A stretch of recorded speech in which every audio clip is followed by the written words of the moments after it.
This is Can I Laugh on Your Shoulder?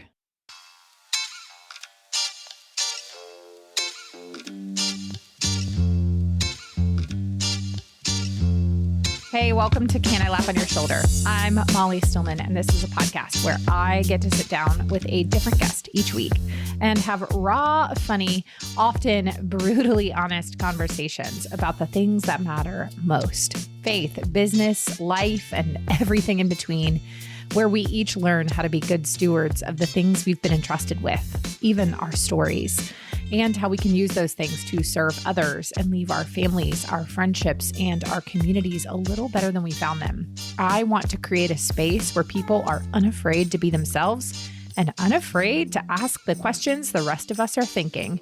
My goal is to make you laugh, cry, and laugh till you cry.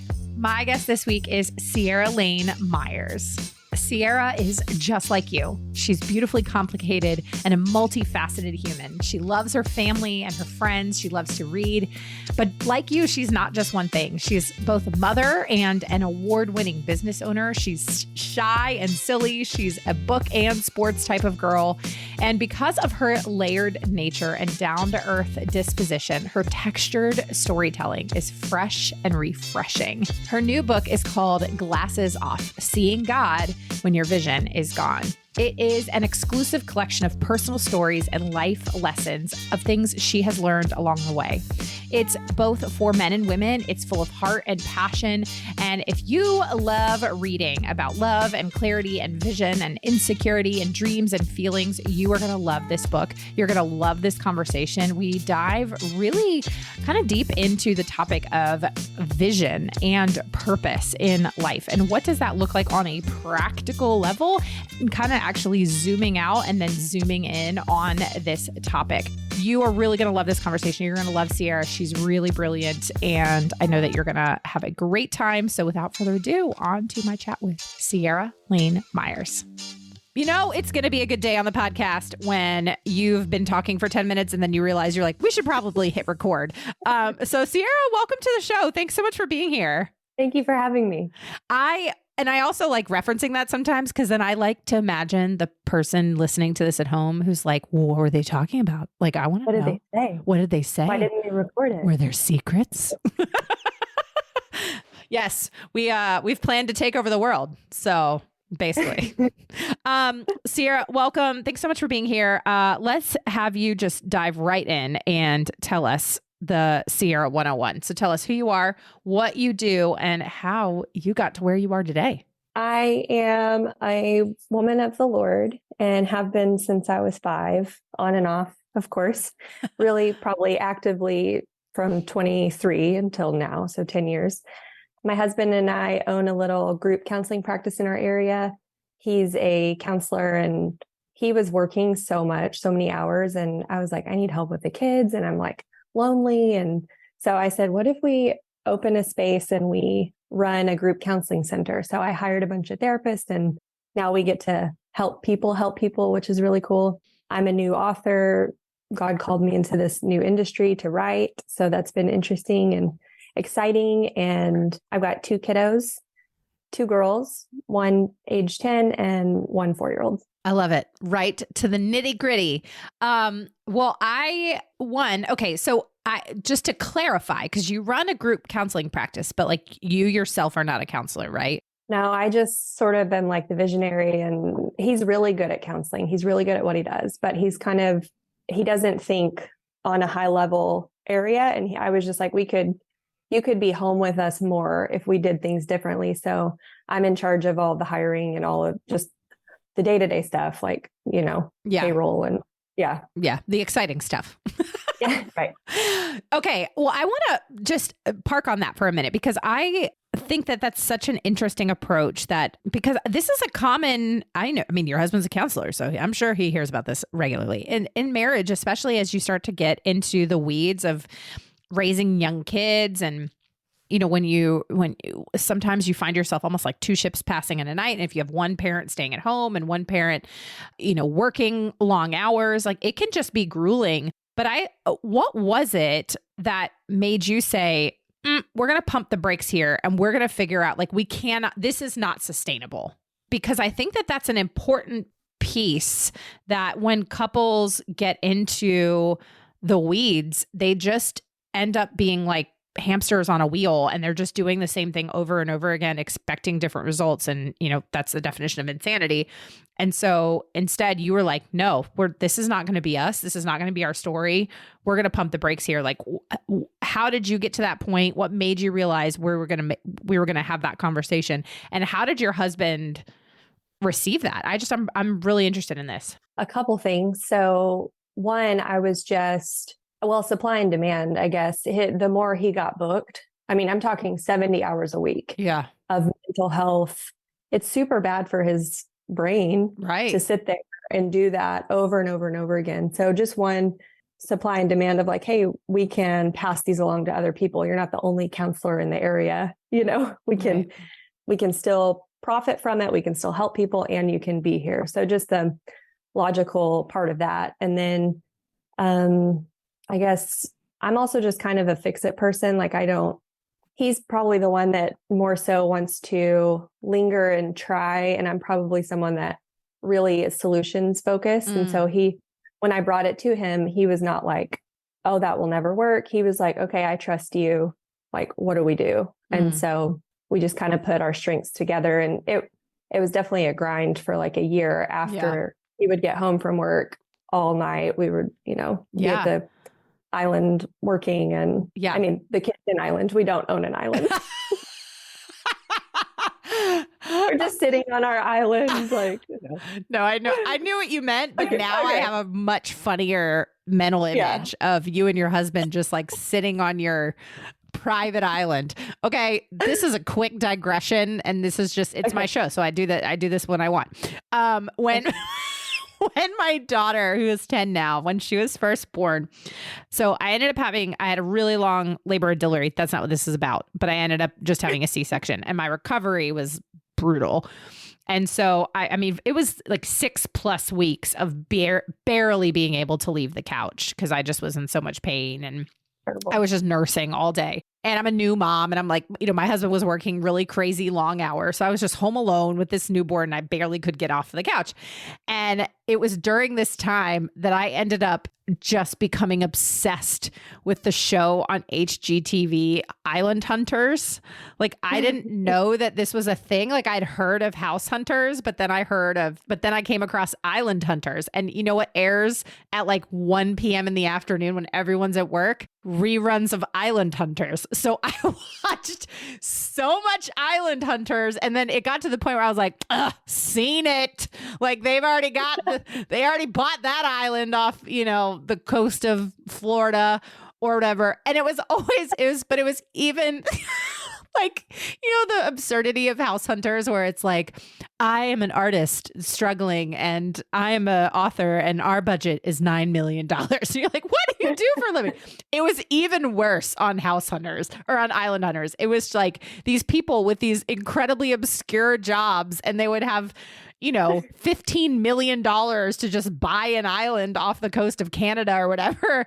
Anyway, it was gripping television. I was fascinated. Next level, and next so level. Now that is my mental picture of you and your husband building this business on a private island off the coast of Nova Scotia. So, okay, let me switch my Zoom background to some sort of island instead of my home.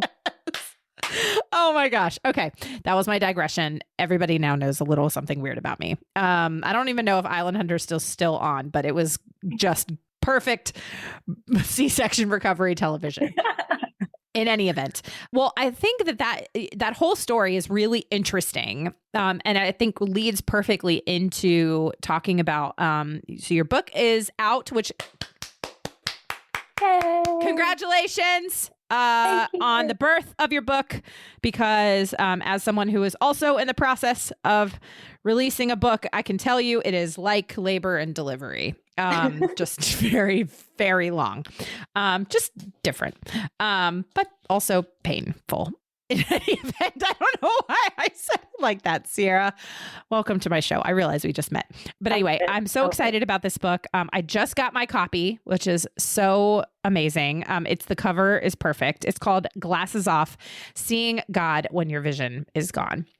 And having done this podcast for over 7 years now, and especially in the early days, but a theme that has risen and been consistent on this show for a very long time is the theme of finding and living in one's purpose, one's calling, and having a life that is filled with vision. And I mean, like that verse, for where there is no vision, the people perish.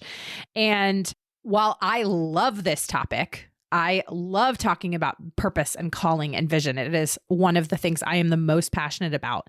It is also a topic that can be, I think people, it sounds really exciting, but then there's not a lot of meat or like nuts and bolts. And it becomes this just pie in the sky, like, let's talk about our purpose and our vision and our calling. And like, let's like hold hands and sing Kumbaya. And like, you know what I mean? It's just becomes this very fluffy thing when in the reality, like there's so much more to it. And so I can just see and hear in you telling that story about seeing a problem and being like, all right, here's a solution that not only benefits you and your family, but has a ripple effect to benefit the people that you hire and the people that those people are able to counsel. And I mean, it's a ripple effect down the line. So to just start, talk about where this book came from and the genesis of your desire to write this book. So to be honest, it's a little kind of a funny story. The title of the book totally inspired the whole thing. Love it. So I was running this counseling practice with my husband and raising my kiddos at home. I was also doing a little blog and doing a little bit of licensing, brand work, digital stuff that I'd been doing since 2015. And I just felt one day like the Lord told me to stop the digital work. And that persisted for probably a year and a half. And I ignored it. I just thought, probably not God. That doesn't make any sense.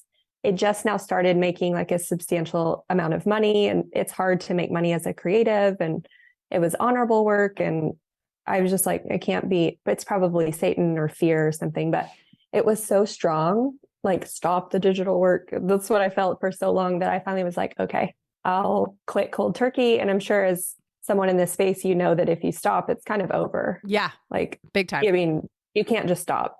And so I stopped, and I did not feel peaceful about the decision at all. Like I thought I would. I thought when you're obedient to God, you feel all this peace, but I really had a lot of tension. And I was like, Lord, you want something from me, and you are being so unclear. And I've let go of this vision that you gave me a while ago, and I've let go of it, and you have nothing in lights for me. You've got nothing. And I was just angry, praying over and over and over again, like griping at him. I did this and I worked really hard. You took it away. What do you want me to do? What do you want me to do? And after probably another year or two, God revealed to me one day, and he gave me the title of the book. And it was so clearly like a book title, but I was not an author at the time. So I thought he wanted me to go on Amazon and buy the book. So I typed on Amazon, glasses off, seeing governor visions, and all these recommended books came up for optometry. So I thought, oh no, the Lord is going to take my vision away, as in, I think I'm going blind. Oh my goodness. So then I started reading articles of like how to tell your children you're going. You really went to, are you an Enneagram 6? Like, this is like a very, this is just funny. But it was so like innocent. I just trusted God. Like, okay, wow, this sucks. And he basically was like, sweet child, like, you're not Paul from the Bible. Like, I'm not going to take your eyesight away. I just need you to write a book with this title. Right. So fast forward. So I started writing. So fast forward a year, I was in a writing competition. And they had us summarize our book. At that time, I had like 36,000 words. They had us summarize it into one word, if we could choose one word. And I had no idea. And so I asked my husband, because he had read most of my writing, and he said, it's about vision. I think vision is the word. And he had not heard the title from the Lord like I had. So I was like, oh, you wanted me to write about spiritual blindness. This is a metaphor. And as I was looking at all my writing, I was like, wow, it is all about vision. And just personally speaking, I had been drowning in those words, like you had mentioned, purpose, calling, vision, they were everywhere. And so I just really set out on a mission to like read every single self-help book. I read every dictionary as pertaining to those words. I read every Bible verse and all of the context of those words. And I just kind of condensed all of that into chapter 2 of the book. Wow. Wow. Okay. So let's break this down because that was going to be my next question, is because as I was looking through the book, I loved chapter 2 because because I'm a visual person and you create a whole diagram. I love some maps, charts, timelines, diagrams. I'm a former high school teacher. And so like, that's how my brain works. So you introduce this kind of purpose, calling, vision diagram. So how did you begin to, after doing all that work, how did you begin to craft this, and what was the goal for it? The Lord really gave it to me, and he was like, okay, so I'm at the top, draw a triangle. I'm at the top, and out of me, everything flows. So on the bottom corner of the triangle, write Jesus, and on the other side of the triangle, write Holy Spirit. Only out of me do you know my Son, and you know the Holy Spirit. And I was like, okay, Lord, like I get it. He always starts with a spiritual analogy, right. And I'm like, okay, I understand the Trinity. But then he was like, now draw a second triangle. So I drew a second triangle, and he said, put the word purpose at the top. And out of purpose, which is your day-to-day communion with me, you sharing about me to others, and you basically spending every day with me. Out of then your callings and visions will be revealed. But you have to start with me every day. I have to be the purpose, just as I'm the origin of all eternity and time and space. The word purpose here is a personal call, because we know it's a corporate call as well. But the personal call is the day-to-day communion with me. And out of those, your calling and visions will be revealed. And that was where he stopped. And I thought a lot about it. And then I drew a third triangle, and I wrote the word why at the top. So if purpose is my why every day, then calling, I wrote where. Calling could be the space or the field, the stage or the classroom, wherever it is to live out the why, where you can show God's love, where you can be the hands and feet of Jesus. It doesn't have to be a career. It's just the space on earth. And then the vision, I wrote the word how, because I felt like it could be the Lord's playbook, like how we could specifically live out the calling. I love the clarification that you made about calling doesn't necessarily have to be your career. Can you unpack that? Because I think that there is, in a lot of different spaces, a misconception that if you are not working a job or, in a professional setting that aligns perfectly with God's calling for you, that you are somehow being disobedient, or that you're not living out your calling or whatever. Can you just make that distinction for us? Like, I mean, you can certainly have a career that is also your calling, but they're not mutually exclusive. And so how do you make that distinction between the two? Yeah, I can use my husband and I as an example. So my husband always knew, well, let me say, so in high school, he prayed to God what he should be, what he should do with his time, because he didn't want to waste his time. And at 17, he felt like the Lord just gave him the word people. There was no career involved. There was no like, be a doctor. No, it was just people. And so my husband is very decisive, never looks back on a decision, makes very quick decisions.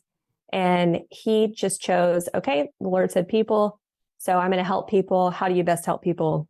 You counsel people. So I'm going to be a counselor. And he never looked back, and he's been doing it for however many years and loves it. I am someone that will question every single thing. It feels life or death. It's super pressure filled. I think about it for a long time. I make lists. I ask everybody I've ever met. It's like just a massive deal for me to make a really important decision like that.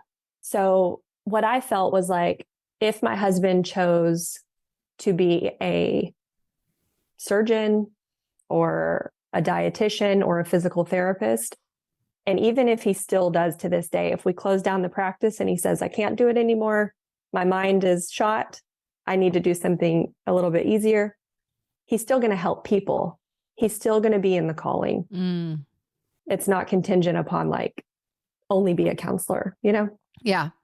What does it look like for you? So for me, because I was someone who never had their thing, I was kind of good at lots of different things, just barely. I wasn't really like an expert at anything. I had to do a lot of introspection and finally realized that my calling will always be creating. I've always been creating products, images, weird jingles ever since I was 4 and I could talk. I've been writing and creating humans, and businesses. I just do. I've always done that. So it doesn't matter if I get paid to do it. So if somebody feels like they really should, they're called to, I don't know, the elderly, like in some way they don't have any other clue of what to do. They don't have to quit their job as an accountant. They can just volunteer at a retirement home. Right. They're still going to help the calling, Right. Yeah, absolutely.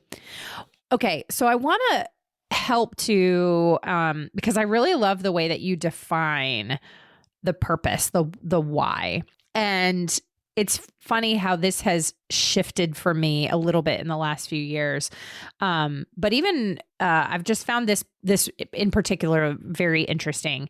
Have you watched the documentary on Netflix called Blue Zones? I have not. Okay. It's fantastic. You should watch it. So for those that are, and I've talked about the concept of blue zones actually here on the podcast a couple of times. For those who've been around a while, you'll have to go all the way back to my conversation with Daniel Grothe, probably 2 years ago, when we talked about his book, The Power of Place. But blue zones are these pockets. I believe there's 5 blue zones around the world. There's these pockets of people around the world that have a high concentration of centenarians. So people living to be 100 or more. It's like the highest concentration. So there's like Sardinia, Italy, Loma Linda, California. There's a place in Costa Rica, Okinawa, Japan, and then there's a place in Greece. And I can't remember exactly what the island is. I think begins with a K. Maybe. In any event. It's the one that I own. Yes. Yes. It's the one that Ciara owns, is that island. In any event. So basically people have been studying these blue zones to figure out, okay, what is it about these regions of the world and why have this incredibly high concentration of people living like really long lives. And so I've been fascinated by this for a while. And then Netflix this summer came out with a documentary about it. And I was like, I'm in, count me in. Cool. And so they look at things like diet. They look at things like being active. Like I remember the one episode where it talks about the blue zone in Costa Rica. I mean, it has this guy who's like 105 and he's just riding a, thoroughbred horse and he's just like herding sheep and stuff. And I'm just like, no way that dude is 105. Like he's just killing it. And like so many of these interviews, they'll interview these people who are, 100, 105, 106 or whatever. And they're just doing way more than I am at 38. I'm like, my back hurts and I'm 38. I have no excuse. So in any event, they look at their diets, they look at their active lifestyle, they look at their faith traditions. But one of the factors that is really common in the majority of these blue zones is, and this was the whole point of me saying this, is this incredibly high, level of purpose. And each of them waking up, especially in Okinawa, but I think Okinawa was the highest concentration, but all of them in general. It's this idea of they wake up every single day with a why and with a purpose, and that is the thing that then fuels everything else that they do. And so I won't continue to unpack the rest of it, but I found it incredibly fascinating. And I love the way that you've outlined this in such a way where I'm like, it speaks directly to that, because when you really look at the way God created us, like he put Adam and Eve in the garden to work it and to tend it. This was before the fall. Like, work was not a consequence of the fall, making it hard and like thorns and weeds and poison ivy and all that stuff. Like, that was like tilling the ground, but actually working and tending to a garden and tending to animals and tending to relationships, like that was pre-fall. So that was all what God created us to do, was to have purpose and meaning. Because like, if you think about it, like God's just going to put Adam and Eve in the garden and just like give them nothing to do. Like, they're going to be bored. They're going to be bored out of their mind. Yeah, sure, they're in communion with God, but if they have no like reason for getting up every day, why are they going to keep doing it? And so I've thought a lot about this, and I think that is something that this really speaks to. And so I set all this up. I say all that to say, talk about this, like, what does it look like practically? Because I think that big overarching theme of purpose and why is key. And I mean, I know how I could define it for myself, but how do you define it for somebody who might be really struggling with like, like I hear those stories, or I hear those stories of the centenarians who wake up every day with purpose and, a job that they love, or a calling that they're living out. But that's not me. And I don't, maybe I'm really struggling in this area. How do you help define that for people? And how do you, especially through this book, help people walk through that piece of the triangle? Yeah, I love that you brought up the garden, because I was just reading this morning when God gives Jonah the shade tree. Yeah. And then it goes away, and Jonah was so excited for his new thing that God gave him.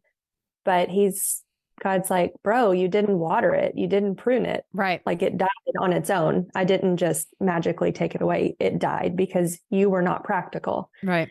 And as someone who can be really in her head, speaking of me, I have learned that I can be both, that I can be idealistic, and I can have all these thoughts and ideas, and I can also figure out practical ways to like make them concrete. So I love that. And actually, I was there. I was totally that person that didn't even feel special enough to even like, God doesn't even love me probably, let alone he wants to accomplish something through me. Like, it took me a long time to trust God and to realize that he's not like everybody else who has betrayed, whether they mean to or not, or has hurt.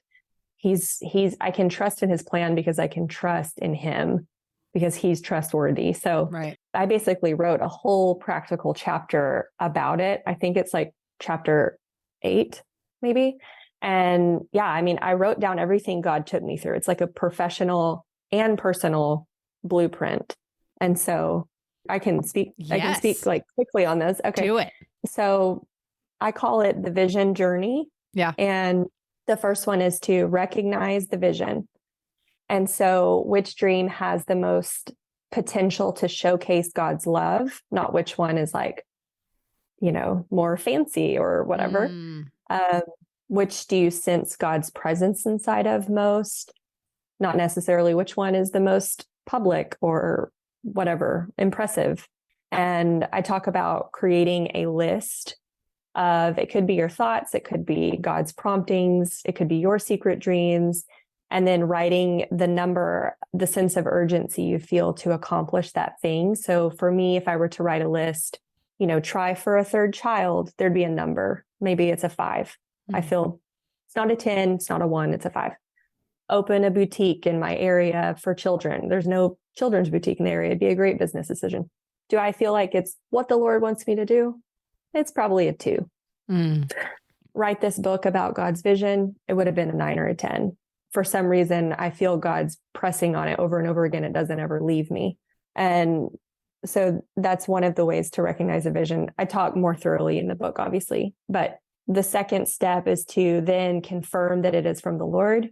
Again, a lot more meat in the text, but basically prayer is the only way, because if you skip the first step, which is, okay, I've recognized this vision is from the Lord. I'm going to skip praying about it and I'm going to go straight to sharing it with someone else and processing it verbally. It sort of manipulates the vision into something you're wanting it to be, not what God actually created it to be. And so I just felt like I have to know if it's from the Lord directly to the source. And so, and he uses different things to confirm it. And then the third step, then now you're ready to involve others. We know that without, wise counsel, plans can fail. So you do need to involve others now. If you feel like you should be a small group leader at your church and you go and you tell that to them and you do the background check and you fill out the form, now you're accountable and there's someone else in the vision with you and they're praying about it. Yeah. And you've got to speak into that and they're watching to see if you follow through. Right. They can also offer a lot of stuff that you wouldn't think about too. And then the fourth step is dream and design the vision. And I call this my Mary Poppins step. So basically, don't put limitations on God. So imagine if you follow through with this God-given vision, what would it look like if you were limitless? Mm-hmm. And you just put it all down and it's completely irrational and you disarm that logical brain and you step into your creative brain, get it all out. And then the fifth step, I call it the Will Smith in Pursuit of Happiness step. And it's the really practical, resourceful step where, okay, you may not be able to play in the WNBA because you're 5'1" and you haven't played since high school, but maybe you could go sign up for an intramural league in your town. And that's because he gets in the cab with the guy, like his dream is Wall Street, but all he has is a Rubik's Cube. And he shows the guy in the car what he can do. And eventually, his dream comes true. So that's what I say for that step. That's just your basic budgeting and researching and doing work. That Bible verse that's like, all hard work leads to profit, but mere talk leads only to poverty. I'm going to take a quick break from my chat with Ciara to let you know that my new book, my first book, If I Don't Laugh, I'll Cry, How Death, Debt, and Comedy Led to a Life of Faith, Farming, and Forgetting What I Came into This Room For, is now available for pre-order. You can pre-order it wherever books are sold. Barnes & Noble, Amazon, any place you can get your books, you can pre-order it right now. And did you know that pre-ordering a book, you don't get charged until the book ships, and you are guaranteed the lowest possible price. So if it goes on sale between now and March 26th, when the book comes out, you can actually get the lowest price, however low it was, and it will ship right to your doorstep so that on launch day, you will get my book in your hands. I'm so excited. I'm so thankful for your support over the years, and I cannot wait for you to read this book. So go pre-order it now. You can find out more information about it at stillbeingmolly.com. Now back to my chat with Ciara Laine Myers. Well, I think that lends itself to the next question I wanted to ask. And this is something you talk about in, I think, chapter 5, where you talk about the difference between being a dreamer and a visionary, and how I think that there is an important distinction there. And so can you explain what the difference is there and how somebody who... Because for example, like I have a friend in my life who I love very dearly. Like she is a dreamer, and like we all need a dreamer in our lives, like who just, it can be like, what if? Like it's just a lot of like, what if? And I'm like, that is a great idea. Also, we need to be a little bit more practical here. Or, but then I know people too who are very visionary. So can you unpack the differences there? And if you're a dreamer, like you can still be a visionary, and you can be a visionary who's also a dreamer. But so how do you make the distinction between the two? Yeah, you said it. So the concept was born from a conversation I had with one of my best friends. We were sitting on her tailgate overlooking some water, and I was crying. Was this on your island? It was actually. I invited her. Yeah. To your private island. Because there was a truck on the island. We just drove there. Yeah. Right through. Low tide. I just was crying, and I said, like, I just expressed to her my concern for following an idea from the Lord that I had, but being too afraid to do it. Mm. And just like you just said, I said, there's so many people who do all day long. And they never allow themselves to dream. Mm. And there's so many people who dream all day long and don't actually do it. And I said, I really don't want to do that. And she looked me dead in the eyes and said, you're both. You're a dreamer and a doer. And after that conversation, I didn't know what she meant. And I went home and I wrote this whole chapter immediately. And what I realized was, okay, if I was just a dreamer, it would almost be a selfish act on my part because nobody could benefit from it on the other side. And so if I move through the dreaming and I make something, which is vision by definition, making the immaterial material. So if I materialize my little dream, then somebody can benefit from it. Mm. And then it's not selfish anymore. Right. And it's scary and it's vulnerable. And it's actually more humble to like awkwardly put yourself out there to help someone else versus just being amazing in your own little dream world, you know? And so, yeah, I mean, the Lord definitely speaks to people in dreams. He spoke to me one time in a dream ever. And I wrote about it in chapter 7, and it was not a good dream. And so I do not discount the dreaming. I think we have to have that. But I also think if we stop there, then that's the problem, because God is an example to us of how we need to be a visionary. If he had stopped at the dreaming, none of us would exist. Right.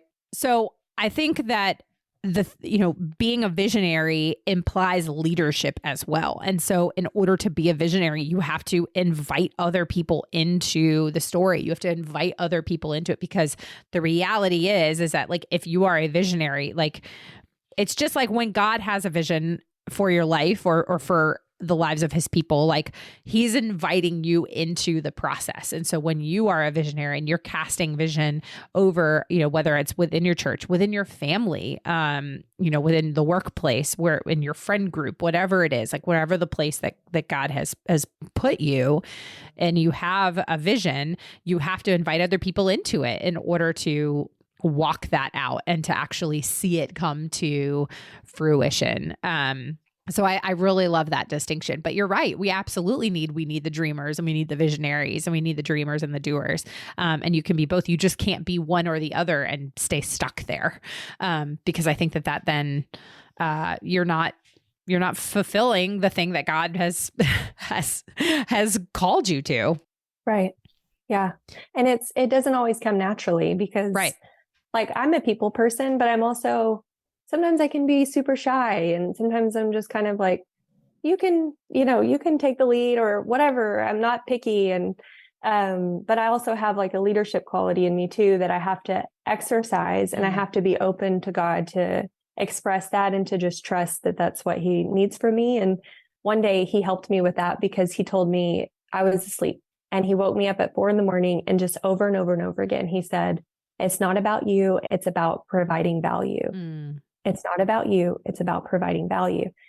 And it shifted everything for me, because instead of waking up asking like, will they like me? Or how will this work be perceived? Or how can we be more successful in our counseling? Whatever I was thinking, it was like, how can I serve one person with my gift? Awkwardly, humbly, just one soul. How can I do that? If I throw a concert and only one person comes, it's more than worth it. And I mean, I'm not a singer. I don't know why I said that, but it's just for any of your listeners, like anything that they can do with one gift, you kind of have to kind of get rid of your ego and just say, it's not about me anymore. Yeah. And that's get out of my way and let God be God. Yeah. And that's hard. That is, my daughter and I have had a lot of conversations about this recently. Just what does that look like to practice humility while still maintaining confidence? That is, I'd say, one of the most difficult balances that any Christian like day to day really has to strike is living a life of humility, but being confident in the purpose and the calling that God has given you. And it's interesting, like I've actually had this conversation quite a bit too in the last week or two, because we were in my Bible study. We just finished up the story of John the Baptist in the book of John.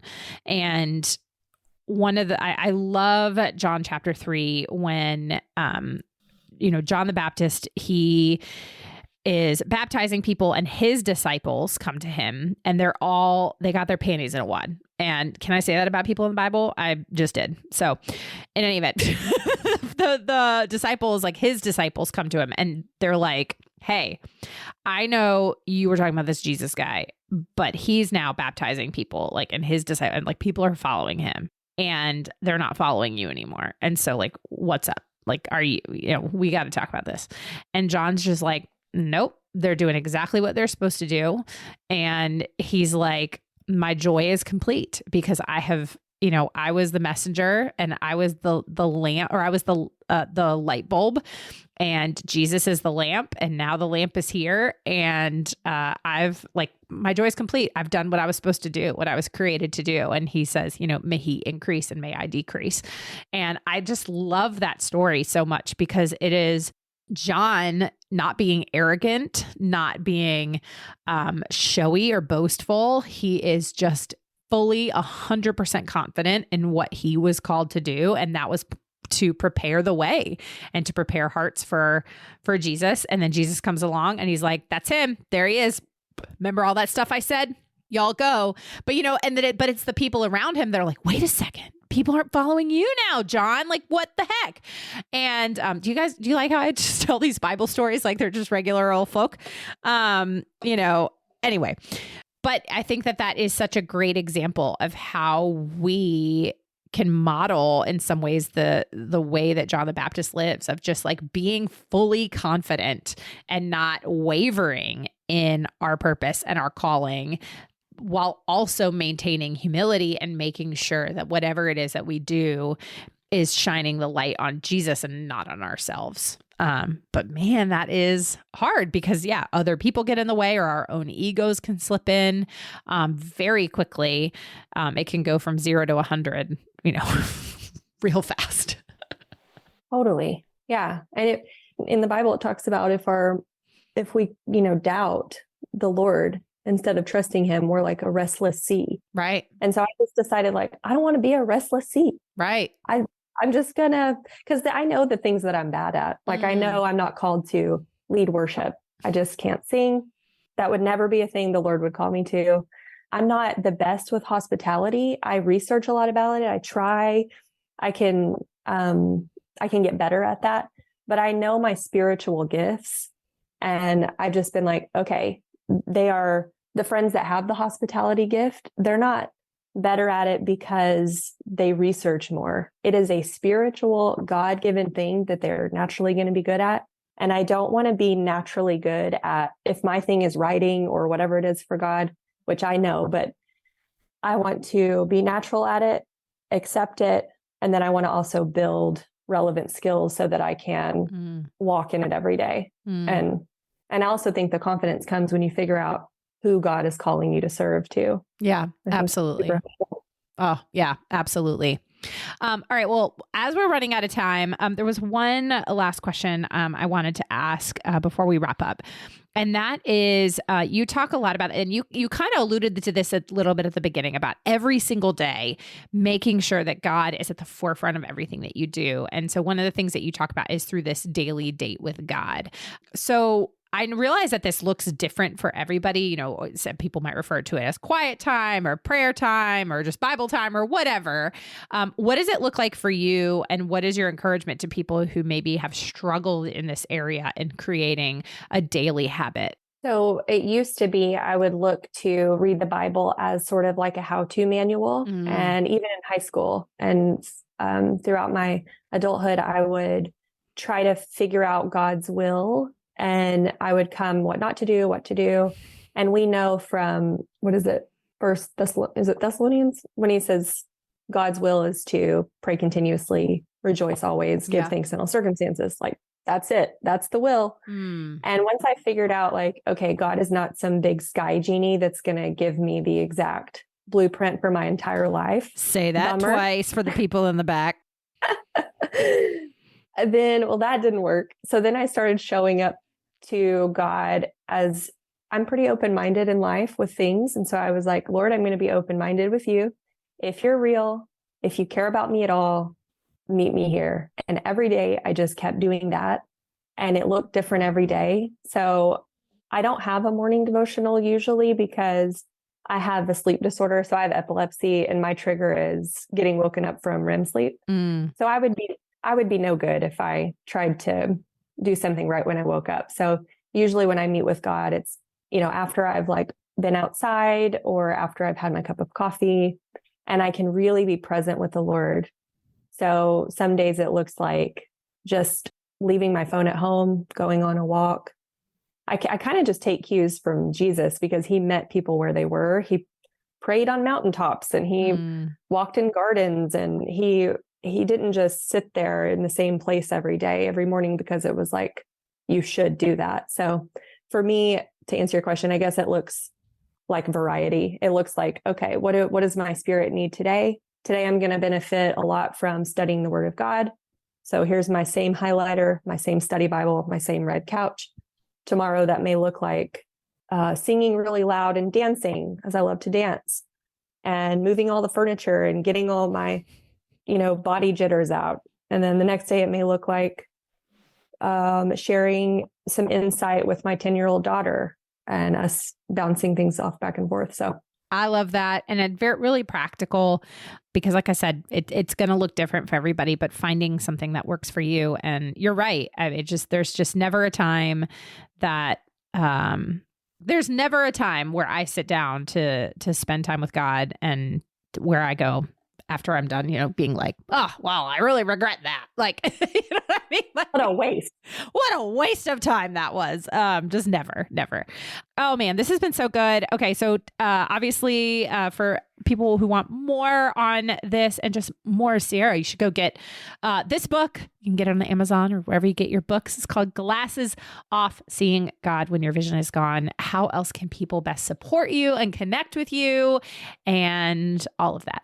Yeah, I think buying the book, reading it, letting God speak to you, telling someone else about it, because not everyone is the right reader for it. And then if you're the right reader, you're going to know. Because some people don't struggle with this. Some people are like, oh, I'm good. Like, I don't know what tension you're talking about or what vision So the people that have read it have sent a lot of really amazing things. So I hope that if you read it, you do amazing things in your home or town or church or wherever you are. Awesome. And where can people find you on the internets? My pen name, Ciara Laine Myers. Awesome. Thank you so much for being here, Ciara. You're welcome. Thank you for having me.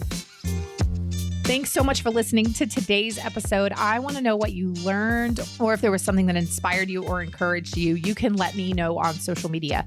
You can find me. I am at Still Being Molly or at Can I Laugh Pod, wherever you get your podcasts. And would you head on over to whatever podcast platform you're listening to this on, and would you leave a review? Leaving a review really does help me to know what you're liking and how the show is personally impacting you. Thank you so much to the team at Third Wheel Media for producing the show. And thank you for listening. And I hope something this week makes you laugh till you cry. We'll see you next week. Bye.